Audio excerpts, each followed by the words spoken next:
Bismillahirrahmanirrahim.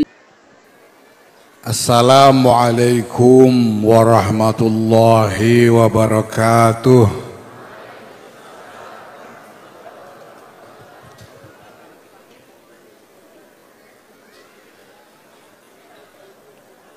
Alhamdulillah wa syukrulillah wassalatu wassalamu ala rasulillah Sayyidina Maulana Muhammadin ibn Abdillah wa ala alihi wa sahbihi wa mawala.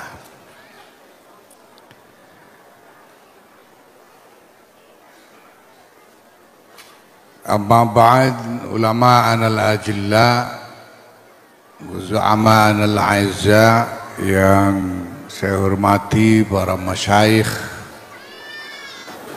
yang saya hormati,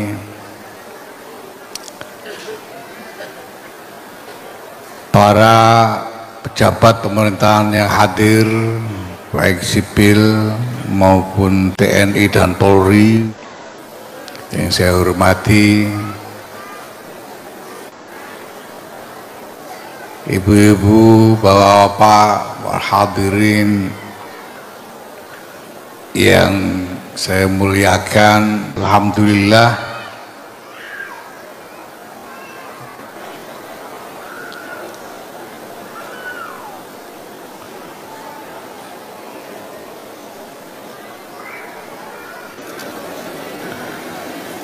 Bapak Ibu sekalian yang saya hormati,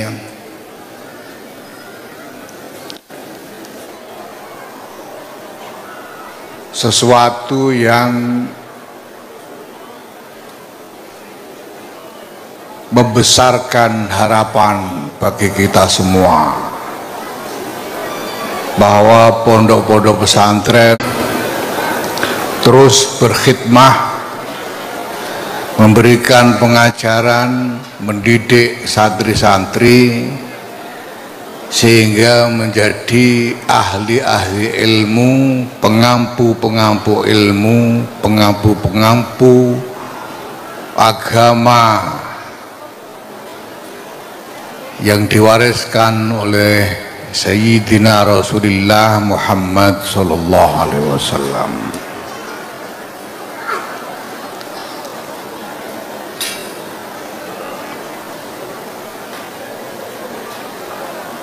Apalagi secara khusus belajar tentang Quran,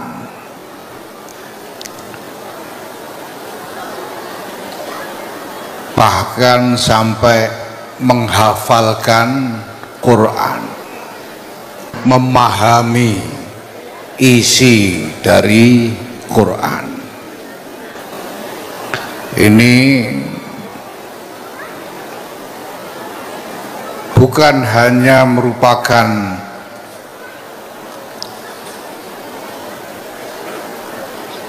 capaian belajar yang biasa, tapi ini telah menyediakan diri untuk menjadi alatnya Gusti Allah di dalam menjaga dan memelihara Quran. Ini karomah yang tidak kecil, makom yang tidak sepele, karena tanggung jawab beban kita dari Allah Subhanahu wa Ta'ala adalah menjadikan Quran itu sebagai imam. Makanya dalam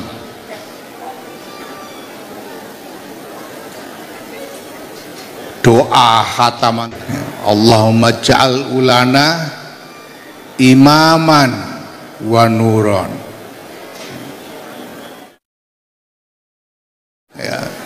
Dan di dalam pertanyaan mungkar nakir nanti yang ditanyakan juga Quran sebagai imam, ma imamuka.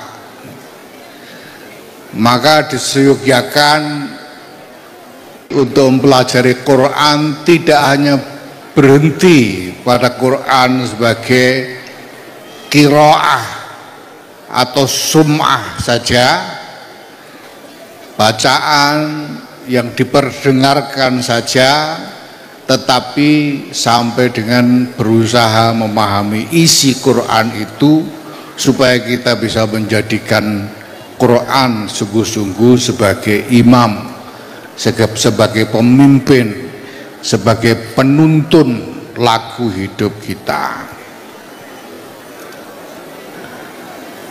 Bapak Ibu sekalian yang saya hormati, atas nama pengurus besar Nahdlatul Ulama, saya menyatakan syukur ala nikmatillah atas lestarinya khidmah dari pondok pesantren. Saya mengucapkan terima kasih kepada pondok pesantren, kepada para pengasuhnya, kepada seluruh zuriyah dari para pendirinya yang telah sekian lama selama ini telah dengan tulus dan sungguh-sungguh berkhidmah untuk menghidupkan agama Allah, menghidupkan syariat Rasulullah Muhammad SAW, dan pada saat yang sama juga melakukan riayah kepada umat, ngemong kepada umat, mendampingi umat, sehingga terus memelihara, merawat husnuzonnya umat kepada Nahdlatul Ulama.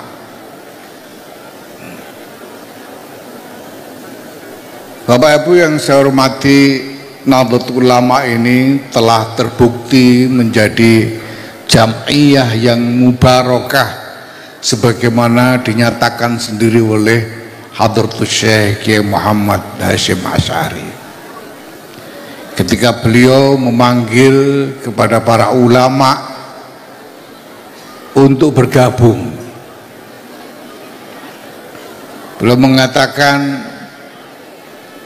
ayyuhal ulama wasadatul atqiya min ahli sunnati wal jamaah min ahli madhahibil a'immatil arba'ah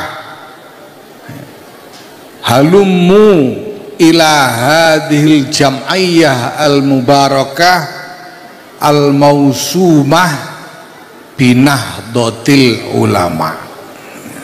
Hadratus Syekh sudah menyatakan bahwa jam'iyah ini adalah jam'iyah yang diberkahi, dan alhamdulillah telah terbukti nyata sampai sekarang bahwa jam'iyah Nahdlatul Ulama ini telah hadir sebagai jam'iyah yang penuh berkah dan membawa berkah. Siapa yang memelihara ini semua, memelihara barokah dari Nahdlatul Ulama ini? Tidak lain adalah para kiai, para ulama yang terus menerus tekun berkhidmah kepada ilmu, mendidik santri-santri dan mengasuh umat. Nahdlatul Ulama yang dulunya ketika didirikan hanya oleh beberapa orang kiai saja, wakila hanya 33 orang kiai yang berkumpul di Surabaya untuk mendirikan Nahdlatul Ulama ini. Tapi kemudian Jam'iyah ini berkembang begitu cepat. Tahun 50-an orang telah mendapatkan data bahwa pengikut Nahdlatul Ulama itu sudah mencapai tidak kurang dari 15 juta. Sejak didirikan tahun 1926, tahun 1950-an pengikutnya sudah tidak kurang dari 15 juta. Tahun 2005 yang lalu, 2005, ada orang membuat survei dan hasilnya adalah bahwa tidak kurang atau lebih dari 70 juta orang sudah mengaku sebagai pengikut Nahdlatul Ulama. Dan yang paling baru tahun 2024 kemarin dilakukan survei lagi, sudah lebih dari 150 juta orang mengaku ikut Nahdlatul Ulama. Ini semua tidak lain karena husnudzonnya orang banyak kepada Jam'iyah ini, dan husnudzon itu dijaga, dipelihara oleh para kiai. Nah, tapi kita ingin, karena ini menjadi tanggung jawab dari Jam'iyah ini sebagai Jam'iyahnya para ulama, kita ingin mengajak supaya umat ini bukan hanya ikut Nahdlatul Ulama, bukan hanya ikut NU. Kita ingin mengajak, membina supaya orang-orang ini sungguh-sungguh menjadi orang NU. Itu yang kita inginkan, yang kita harapkan.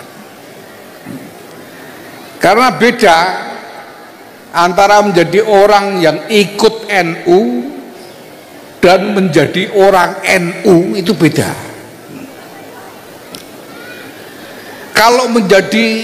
Kalau ikut NU ya pokoknya ikut gitu saja. Kalau ada hal-hal yang dia merasa harus mengikuti orang atau organisasi, dia pilih ikut NU. Kalau harus memilih ikut ini atau ikut itu, dia pilih ikut NU. Itu sudah ikut NU sudah. Lah yang lebih 150 juta itu tadi, itu orang-orang yang ikut NU.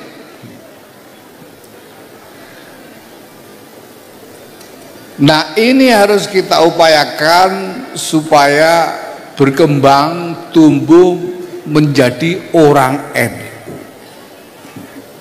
Apa bedanya orang ikut NU dan menjadi orang NU?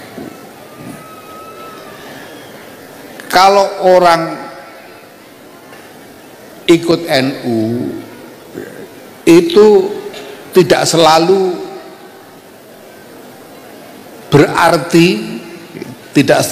berarti menjalankan ajaran-ajarannya NU secara terus-menerus.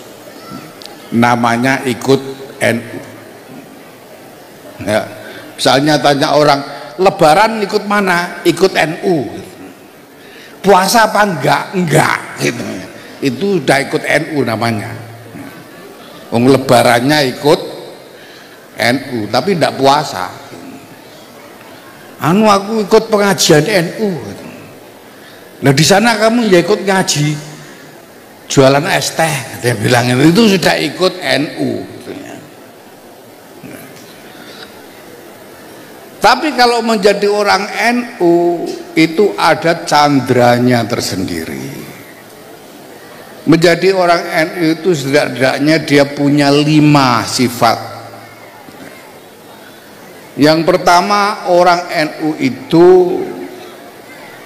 adalah orang yang mau menjalankan agama.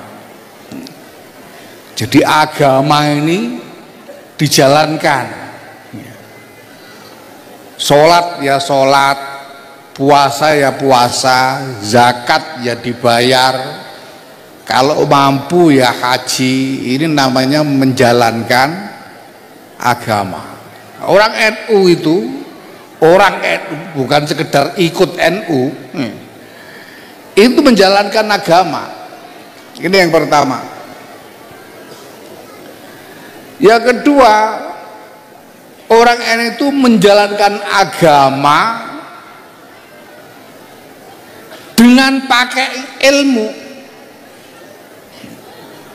Menjalankan agamanya itu bukan sekedar asal-asalan, tapi menjalankan agama dengan ilmu. Ini orang NU, berarti harus belajar,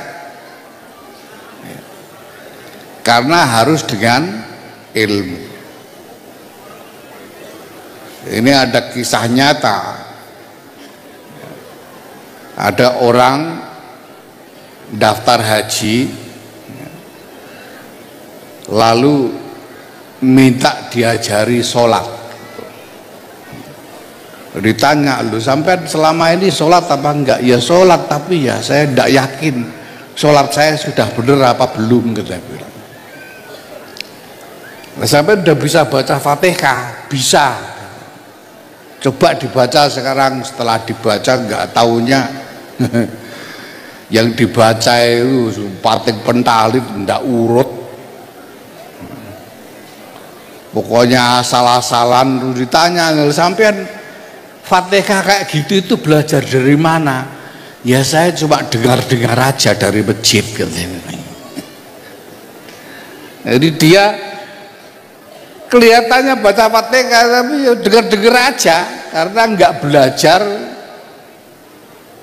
dengan sungguh-sungguh. Nah, ini namanya menjalankan agama tidak dengan ilmu. Ya alhamdulillah, lalu dia mau belajar, mulai dari bagaimana toharoh, sampai kepada syarat-syarat sahnya sholat, rukunnya, sunnahnya, dia mau belajar sehingga akhirnya menjalankan agama dengan ilmu. Ini orang NU. Ya. Yang ketiga, orang NU itu belajar ilmu dari guru. Orang NU itu ilmunya bukan otodidak, bukan belajar sendiri, nyari-nyari sendiri, tapi belajar dari guru. Nah, gurunya ini punya guru, gurunya punya guru lagi, punya guru lagi, punya guru, sampai sambung kepada Sayyidina Rasulullah Muhammad Sallallahu Alaihi Wasallam. Ini namanya guru yang bersanad. Kiai pondok ini kalau ditanya semuanya pakai guru. Saya tahu sendiri, ini kiai belajar Quran berusaha dengan guru, sampai setoran hafalan ke Krapyak Jogja itu karena nyari guru. Sebetulnya ngapalkan sendiri kan bisa aja di sini, tapi karena harus dengan guru dan gurunya harus bersanad, maka dikejar mencari guru yang bersanad sampai ke Krapyak Jogja sana. Ini orang NU.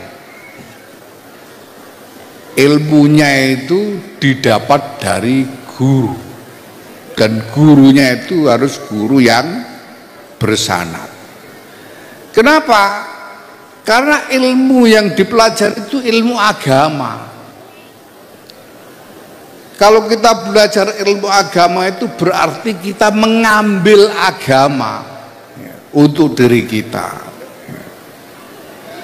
Nah, maka kita harus memperhatikan dengan sungguh-sungguh dari mana kita mengambil agama kita ini. Seperti makalah dari Imam Ibnu Sirin, ala inna hadzal ilma din fanzuru amman ta'khuduna dinakum.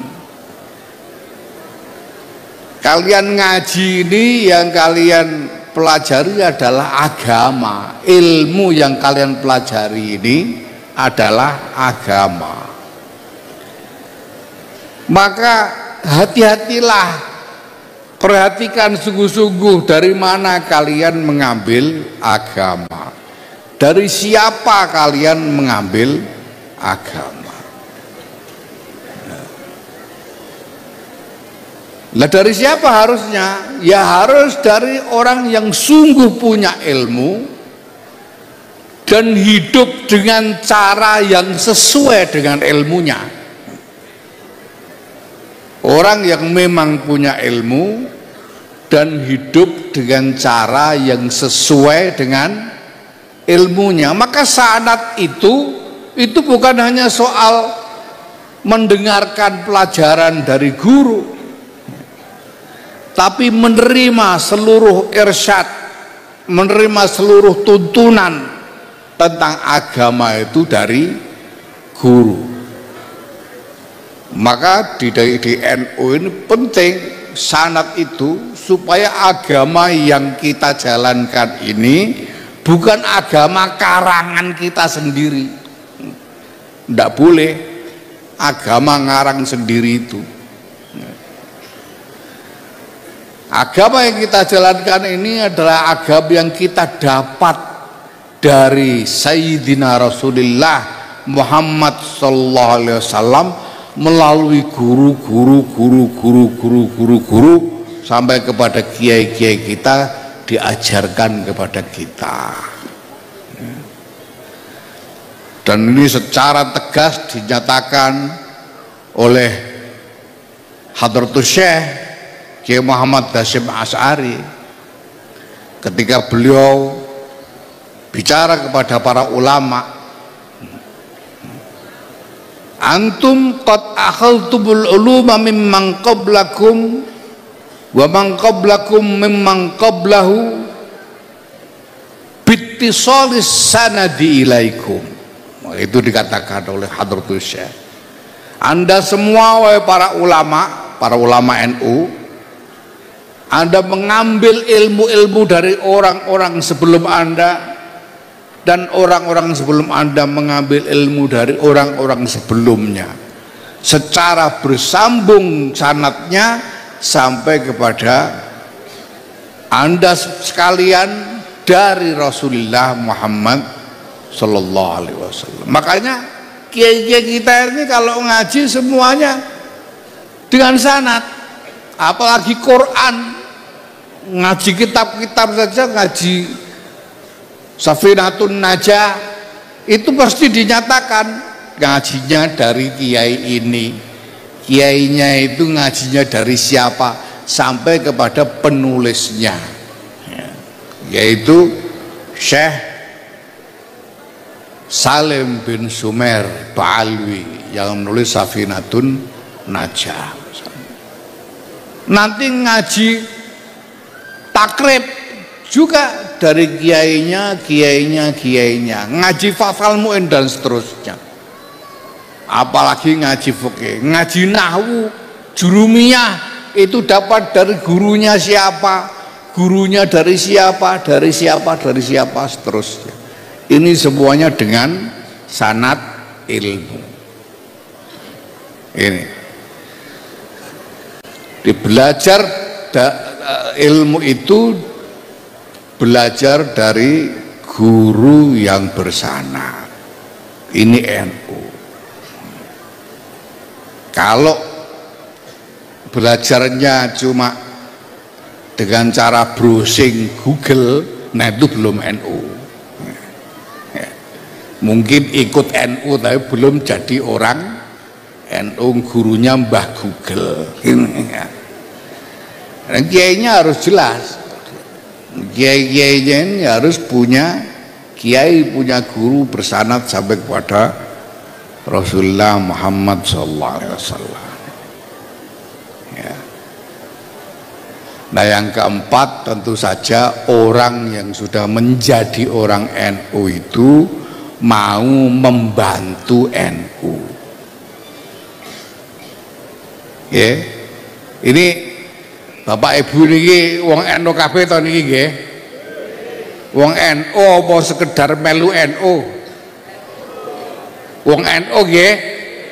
Nah, kalau memang menjadi orang NU ya mestinya mau membantu NU dengan apa saja yang mungkin.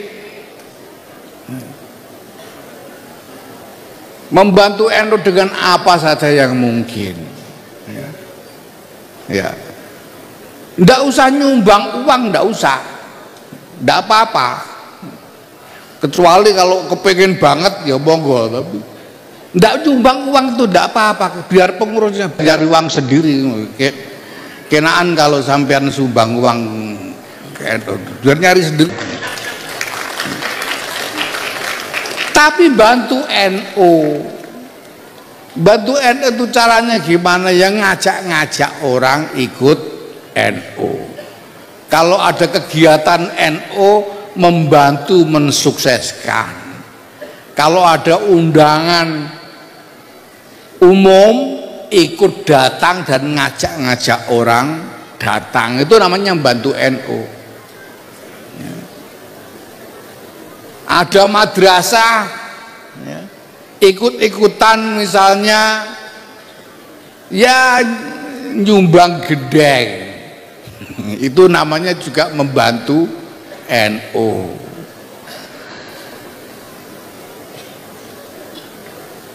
Lalu tahu bahwa di sini diajarkan santri-santri diajarkan agama, lalu ngajak-ngajak orang untuk menyerahkan anak-anaknya dididik di pondok pesantren. Itu namanya membantu NU. Yang paling sederhana, paling gampang, ada pondok, ada madrasah NU. Ya kalau nganggur lalu ikut nyapu-nyapu. Ada langgar masjid NU, ikut nyapu-nyapu langgarnya, nyapu-nyapu halamannya, itu namanya sudah membantu NU.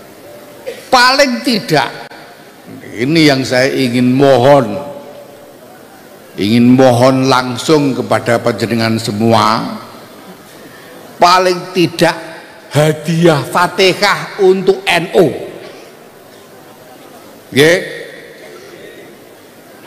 Nggak usah sampai nggak usah inget kiai siapa nanti repot. Pokoknya untuk kanggo NU Al-Fatihah ngoten mawon. Nggih. Niku kula suwun nek iso saben dina sepisan, nek iso. Paling ora seminggu sepisan. Pokoke Fatihah kanggo NU. Niat ingsun Fatihah kanggo NU Al-Fatihah. Niki pun bantu NU. Ya. Nah, sing nomor 5 niki sing mesti nek wong dadi NU, dadi wong NU tenan niki sing mesti setia. Yang pasti orang ini setia kepada bangsa dan negara kesatuan Republik Indonesia.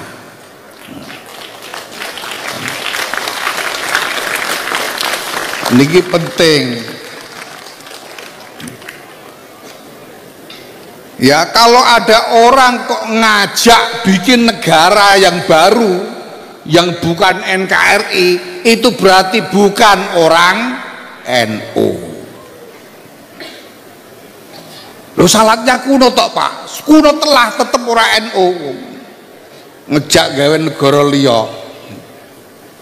Tarawihnya 23, walaupun tarawih 43. Kalau ngajak bikin negara selain NKRI berarti bukan orang NU, karena orang NU itu setia kepada bangsa dan negara kesatuan Republik Indonesia. berdasarkan Pancasila, Undang-Undang Dasar 1945.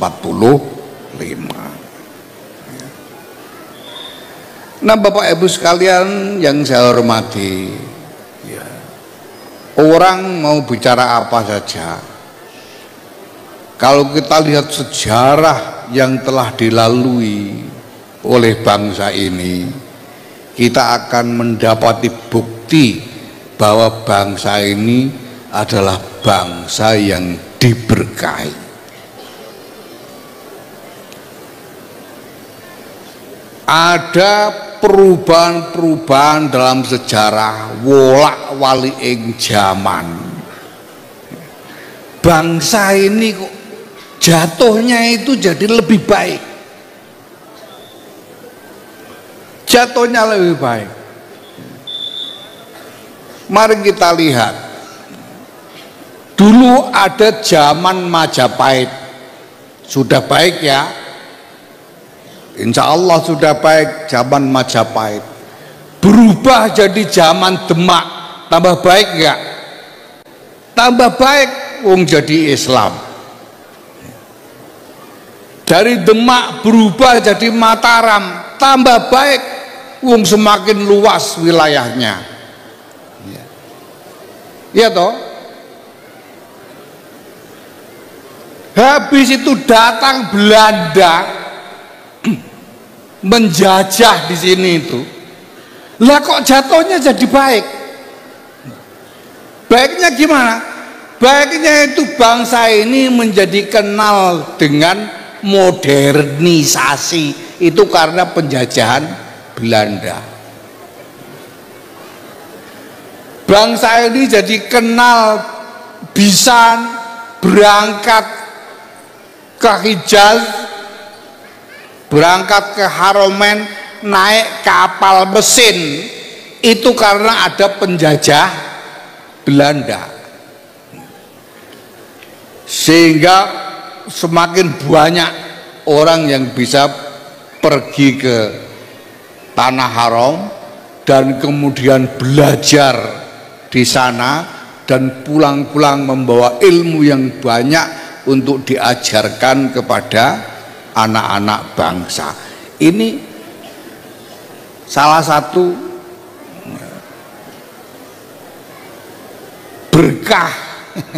berkah dari penjajahan. Ya, penjajahannya nggak baik, tapi ada yang jadi baik, kita terima. Zaman penjajahan jadi republik jelas lebih baik dari penjajah jadi merdeka. Dari Orde Lama ke Orde Baru lebih baik, karena dengan Orde Baru itu lalu bisa bikin sistem pendidikan nasional, sistem hukum nasional, bisa bikin negara lebih rapi, lebih tertib dan seterusnya. Lebih baik. Dari Orde Baru ke Reformasi lebih baik lagi. Tadinya mau milih dipilihkan orang, sekarang bisa milih sendiri, ya toh. Dulu zaman Orde Baru orang-orang tua itu tidak bisa milih sendiri. Susah jadi wakil bupati kalau zaman dulu itu. Soalnya yang milih anggota DPR, sampai tidak bisa milih sendiri. Sekarang sampai bisa milih sendiri, makanya bisa nyoblos dewe jadi lebih baik. Dan waktu ke waktu jatuhnya semakin baik. Ini menunjukkan bahwa bangsa ini bangsa yang diberkahi. Nah, insya Allah ini semua karena semakin lama dari waktu ke waktu semakin banyak orang yang mau menjalankan agama dengan baik, ya. Menjalankan agama dengan ilmunya dari guru-guru yang bersanad seperti orang-orang NU, insya Allah. Ya. Nah, dengan seperti ini kita berbesar hati, insya Allah masa depan kita akan menjadi lebih baik lagi. Allahumma amin. Karena dengan anak-anak semakin banyak anak-anak yang kita didik menjadi orang-orang berilmu, semakin banyak ulama, semakin banyak yang mengajak kepada umat untuk menjalankan agama, insya Allah kehidupan akan menjadi semakin baik. Karena janji Allah sendiri, man amila saliham min zakarin au unsa wa huwa mu'minun falanuhyiyannahu hayatan thayyibah. Kalau orang itu hidupnya menjalankan agama dengan amal soleh dan dengan memegangi iman, janjinya Gusti Allah itu pasti akan diberi kehidupan yang baik, kehidupan yang kepenak, itu hayatan thayyibah itu janjinya Gusti Allah.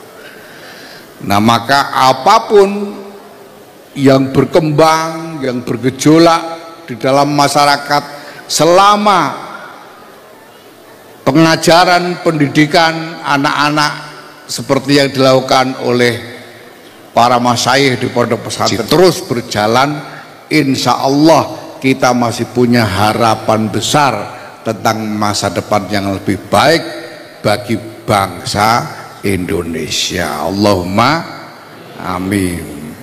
Bapak Ibu sekalian yang saya hormati, sebetulnya saya kepingin berlama-lama bersama-sama dengan panjenengan, tapi saya harus mohon maaf karena saya harus buru-buru karena ada sesuatu yang mendadak. Rencananya tadi waktu berangkat itu rencananya mau lama-lama di sini rencananya, tapi di tengah jalan ada kabar mendadak. Saya mohon maaf ya, tapi bahwa saya telah mendapatkan takdir baik bisa ikut hadir di dalam majelis yang barokah ini bersama-sama dengan panjenengan semua. Ini adalah barokah yang luar biasa bagi saya, yang merupakan nikmat besar dari Allah Subhanahu wa taala. Dan saya dalam kesempatan ini mohon bantuan dari panjenengan semuanya,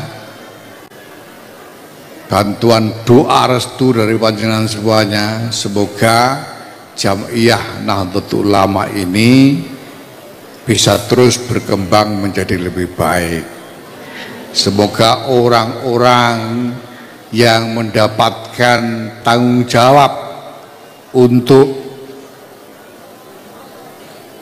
menjadi pengurus Nahdlatul Ulama ini ya, seperti saya ini, mudah-mudahan bisa menjadi orang NU beneran.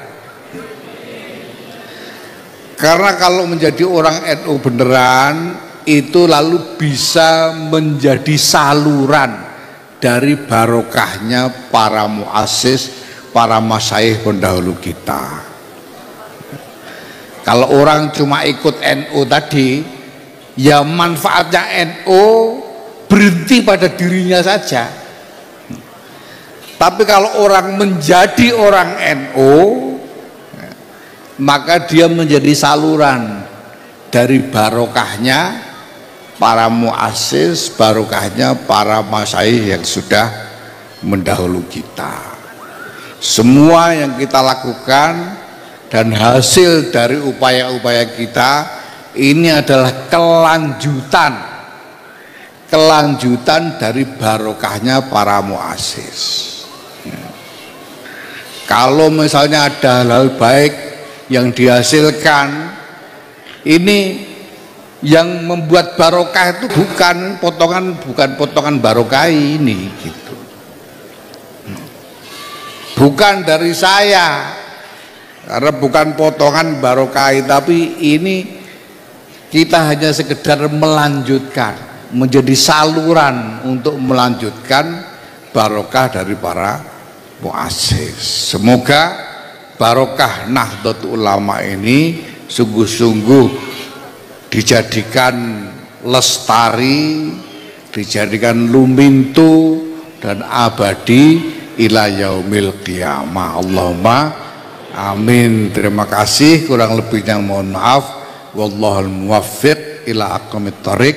Wassalamualaikum warahmatullahi wabarakatuh.